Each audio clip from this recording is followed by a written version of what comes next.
She had a bullet that was lodged in the right side of her head. Imagine what she went through. She is a very happy puppy. The original venue in 1923, those two trees were already established. How many thousands of kids? First experience is to come out here. Any rural part of Houston, they're not in the urban core, and the people who live there are more likely self-sustaining. Half of America is out of shape. I never want to do crime, but here I am at Crime Stoppers. There were so many conversations about how they treated different pockets of the community. But as soon as I started to learn about the mission, I said, this has always been where I was supposed to be. Made it a year without drinking, without drugs. I was still in this program. I graduated the program. So, man, that felt good. I actually went back to the program and spoke as a guest, which was an awesome experience just to be part of or asked to.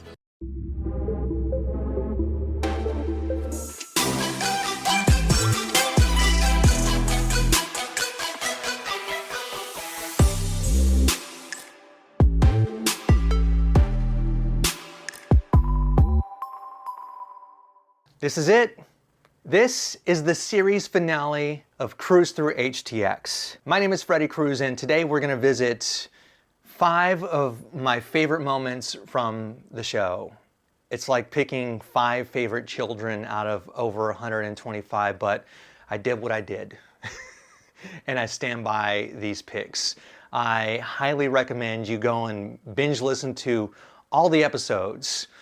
We've got doctors and coaches, and we've got entrepreneurs and business owners and nonprofit execs. We've got creatives. We got so much more. And I invite you to continue to listen. The show's going to live forever in the podcast universe as what we would call a zombie podcast. But this is the very deliberate ending to the show, Cruz through HTX. You're going to hear first from a one-eyed miracle dog. You're going to hear about a hill that was built from medical center dirt. You're going to hear how to survive an apocalypse in the Galleria. You're going to hear about a mugshot that turned into a mission. You're going to hear about a kid who grew up watching Barbara Walters and is now running a world-famous organization that fights crime here in the Houston area.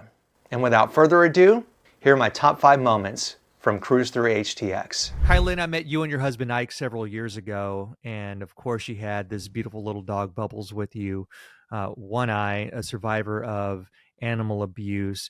For my friends who are not quite familiar with her story and the story of your family and how you've taken her in, could you start there? Sure. Bubbles was surrendered to the Bark Animal Shelter. Someone obviously saw what happened to her and brought her into the shelter because they basically didn't know what else to do for her. From there, Houston Pets Alive took her in and rescued her from the shelter. And we were volunteering at the Houston Pets Alive shelter, and that's where we met Bubbles. And we were lucky enough to become her medical foster parents. She was missing her right eye, and she had some issues with her jaw. So going through the process of going to the vets and getting x-rays and stuff, we discovered that she had a bullet that was lodged in the right side of her head, and she had a broken jaw on the right side also. So it was very obvious that she had been shot through the eye and also beaten with a hammer, and that's probably what broke her jaw. Even all these years later, it's painful to hear that. And so as her foster mom and a failed foster now, and for anybody who doesn't know what a failed foster is, that means you fostered her and like, okay, that's it. We're not giving her back. We're keeping her. We knew from the first moment we saw her, we were not giving her back. You knew it was going to be a failure from the moment you got her. Absolutely.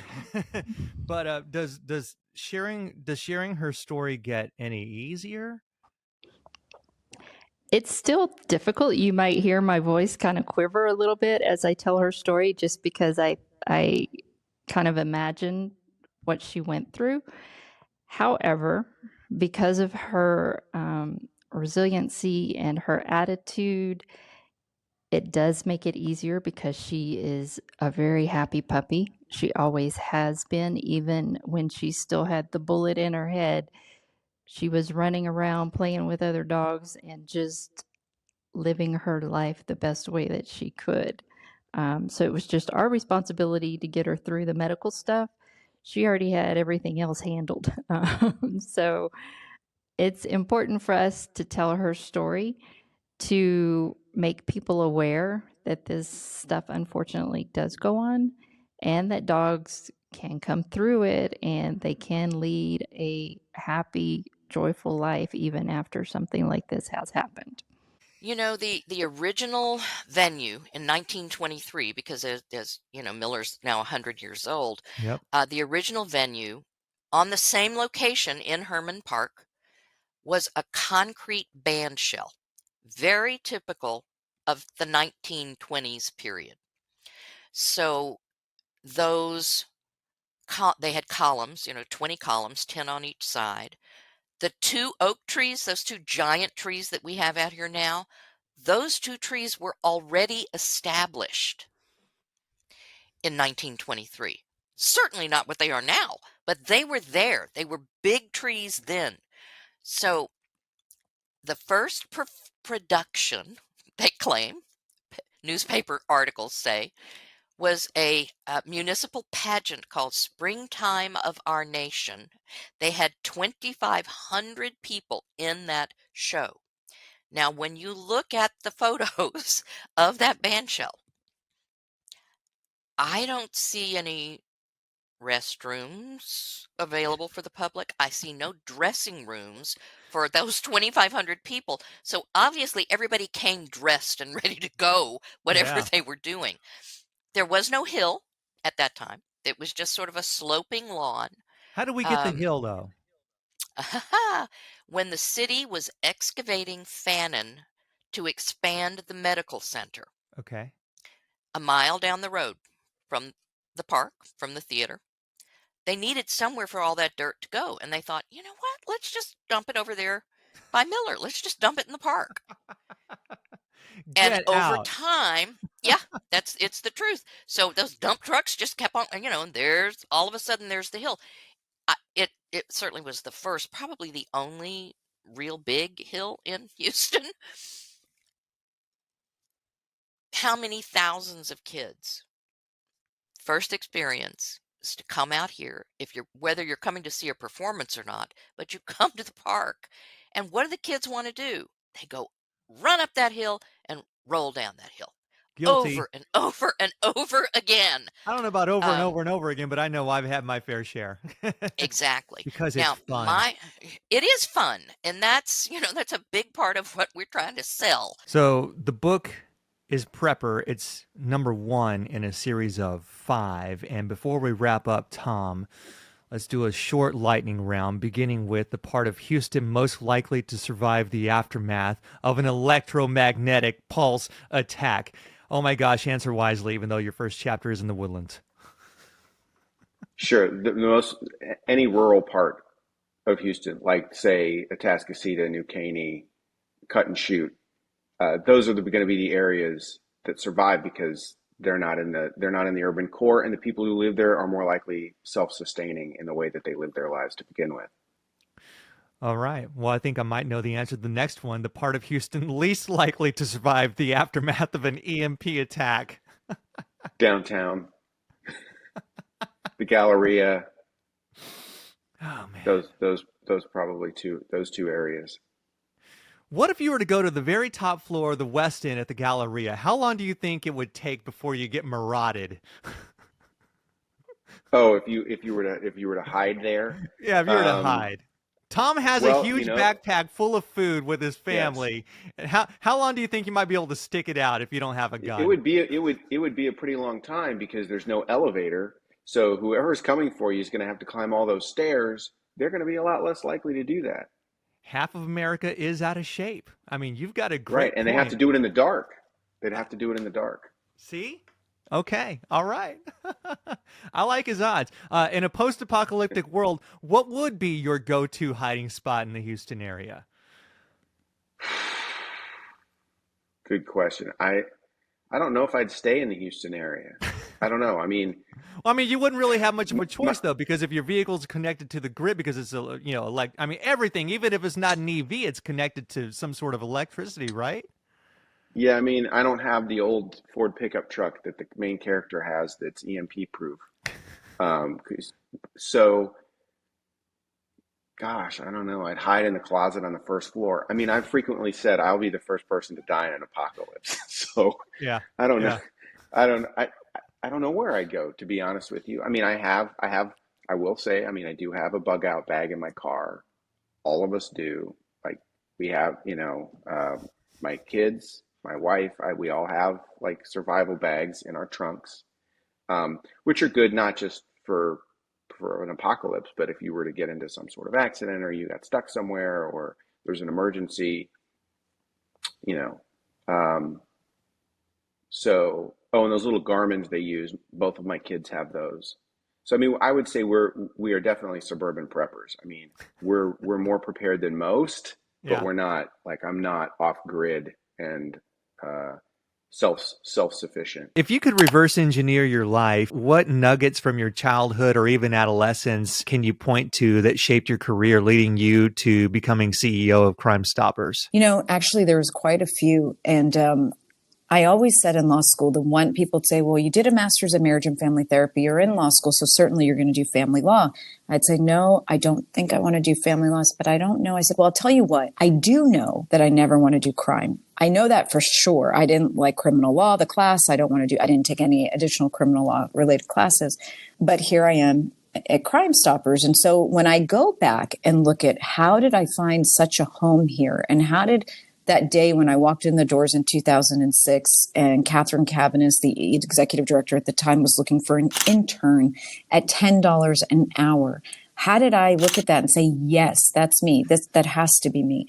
And it really, when I do, and I love that question, if I reverse engineer and I look back, I grew up in a home, parents that were immigrants. I was the only one in my family born in America. My parents worked really hard to build a family for us and a life for us. And it was very common that dinners around our house were touched on law and public policy and safety because they come from the Middle East, a part of the world where it's anything can happen at any time, where people get killed for their faith or willingly die for their faith. People have such different views on poverty and justice if you're a male versus a female. I mean, these just are very common things we would talk about. And actually, one of my mentors growing up was Camelia Sadat, who was the daughter of President Anwar Sadat, the Egyptian president of Egypt. And I brought her to my elementary school third grade show and tell, thinking that was like the greatest thing you could bring. And she was going to talk about like history and policy and, was so offended that the teacher gave the kids like crayons and color sheets and all these other parents were in the room. I was like, I brought this for the kids.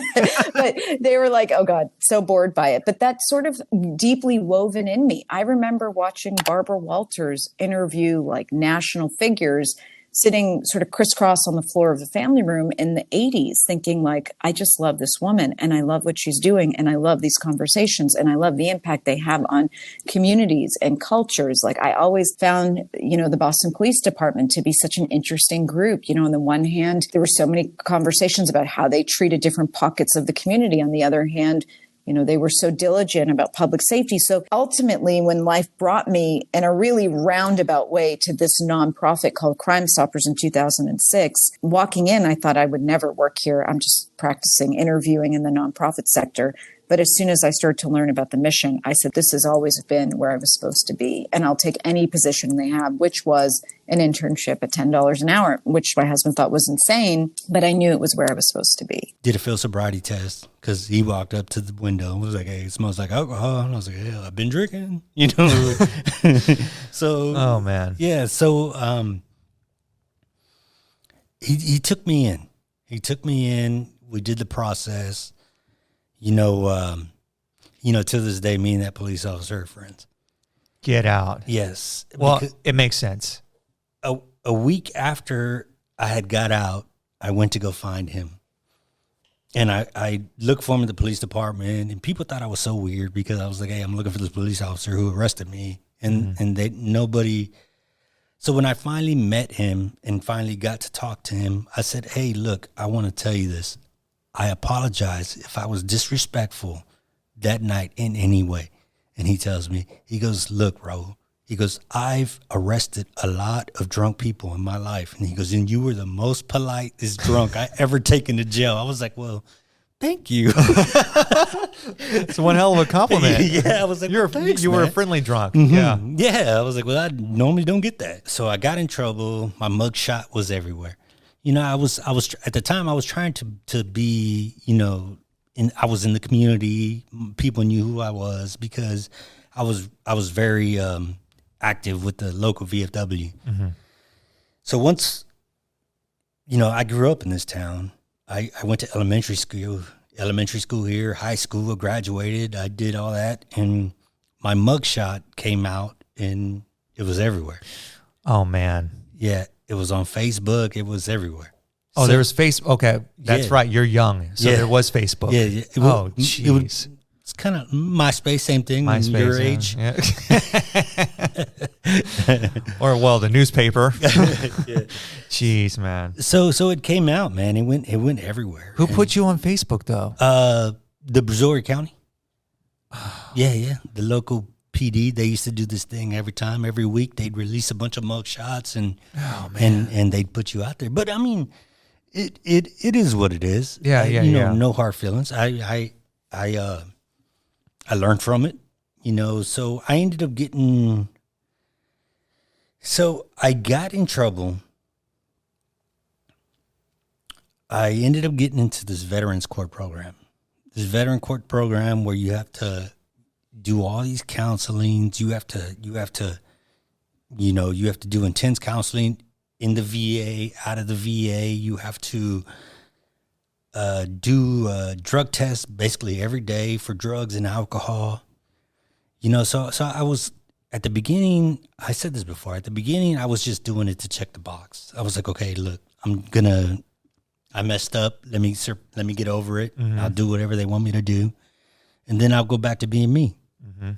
So I started doing it. You know, I made it 6 months, and I was like, all right, cool. You know, 6 months, cool.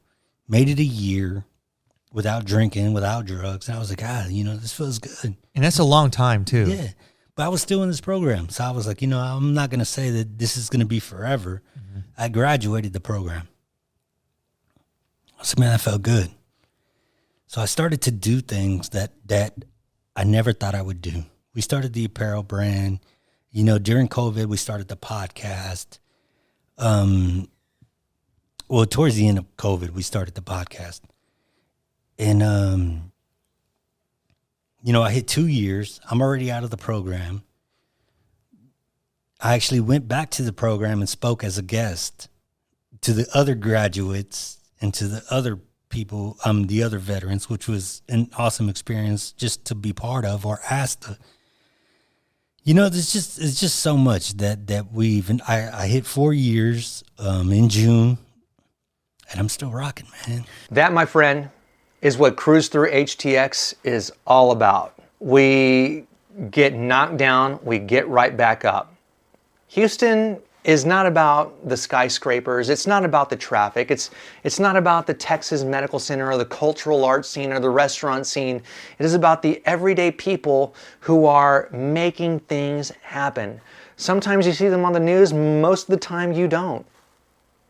And that's what makes the city an incredible place to live and to grow up and to have a family. The city is so weird, it's so spread out, it's so international. It is at times the worst place on earth. If you've ever had to sit through traffic with a car that doesn't have a working AC in the middle of I-10 on August 15th, you know that. But then also, you see the best of humanity. If you lived here in 2017, after Hurricane Harvey, you saw the best of everybody coming together. It didn't matter where you were from, what you look like, what your political affiliation is, whether or not you speak English, whether or not you grew up here. You saw the best of humanity post Hurricane Harvey. And that's just the tip of the iceberg. But here's where I say the quiet part out loud. The show's got to go. It's ending. But the work is not. Now, if you've listened to this show and you've thought, I want stories like this, I want to tell them, actually. I want to tell stories like this. And I want to build a podcast that actually means something. And that is where my other show lives. Your Mic is where I'm going to be hanging out now. I've made a lot of really cool friends.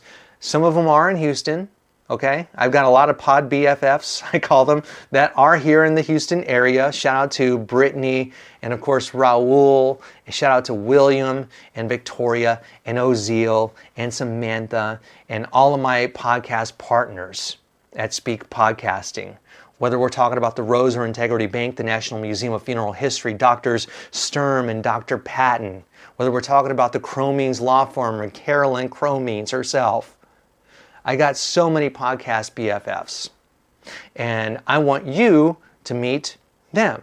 Some of them are, like I said, local. Some of them are from around the world. You're going to hear solo rants about the podcast business. You're going to hear guest interviews as well. And that's where you're going to find me. So yeah, Cruise Through HTX is over.